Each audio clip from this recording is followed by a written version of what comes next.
Okay, so we are back to the line, and we are taking a look at, this is Dylan Hughes and Diego Higa. Dylan Hughes will lead. Diego Higa giving chase. There we go with that Optimum RTV Easy Permatex vehicle, goes in the outside zone. And now you can see a lot more settled than that first time. Diego Higa, he knows he can apply the pressure here to Dylan Hughes. We saw it on that first battle. This is the one more time. Diego Higa coming out of angle there. And now in that final outside zone, Dylan Hughes explodes it, almost gets into the dirt. He does exceed it a little bit, but using that course edge is Dylan Hughes. And like I said, Diego and him really pushing, especially on that first battle. What do you see? Anything stand out to you there, Jacob? Yeah, Dylan definitely put down a great lead run there, and Higa had some weird moments in and around outside zone 2. So that's the part that I very much want to focus on as we see Kristaps there chatting with Kevin Wells, obviously discussing the situation. But let's take a look at the replay here. Dylan going wide, Higa timing that initiation good, matching the angle. Dylan having to shore up a little bit to make that inside clip one. We almost had a repeat of what happened before. Dylan doing a great job getting the car out to 2 with that left foot brake. And then Higa reeling him in, trying to get that proximity, but almost driving straight. And you can see by missing that last part of outside zone 2, it really messes up the rest of the run for him. While Dylan was able to keep the correct line. So Higa made some compromises in order to get like the proximity back that really messed up the line for the rest of it. So Dylan did a great job out there in the lead. You can see him holding the car back there with the left foot brake, able to swing the back end around, getting back on throttle while holding the left foot brake down. And then Higa almost straight here, causing him to shoot a little bit wide to get back on the throttle early to make him shallow. It looked like he panicked a bit. Diego, he's again horsepower sweat. Well, that is Kristaps. Oh, no, that's Kristaps' vehicle.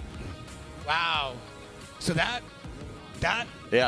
Kristaps' vehicle. So that was, sorry to clarify, I'd cut you off there, Jacob. Talking to the guys over here, they said that was a competition timeout, 5-minute allotment. The car is obviously not 100. So again, Kristaps. I wonder if we'll start seeing guys now running like a shield or anything, like a splash guard underneath the front end of the car. I mean, kind of a fluke. Yeah. I mean, they've been running bash bars, but yeah, that blast shield, that's, I mean, not that far-fetched, but obviously you know that contact's going to happen, but with something like that, that's just such a fluke, unfortunately, in 12 hours of each other. But it could be, I mean, you've got curbs too. We've got different tracks that have high curbs and transition points, so you never know what could happen. So Higa off the line here. Yeah, Diego Higa leading, Dylan Hughes giving chase. Diego Higa initiates into that first outside zone, goes Diego Higa, gets all the way out there. Dylan Hughes buried in that smoke, but now in the second outside zone, you can see really good mimicking of the angle. These guys almost simultaneous and absolutely mirroring each other's angle. Diego Higa, like you said, seems to be finally hitting his stride in that FRS, the 86. So again, great effort there by both the drivers. Anything stand out to you, Jacob? Yeah, how much Dylan Hughes is driving beyond his years. So Higa here, not a ton of angle, but able to push himself out through inside clip 1 and gets into outside zone 1 a little bit early. Dylan Hughes doing everything to predict that. Through outside zone 2, you see Higa on a great line, Dylan on a great line. As they transition through, he comes through the smoke. Higa starts to pull out of the zone, but Dylan actually stays back in the zone. So Dylan had 2 choices. He could have shored up to try and get more proximity, but instead stayed back and stayed on the proper line.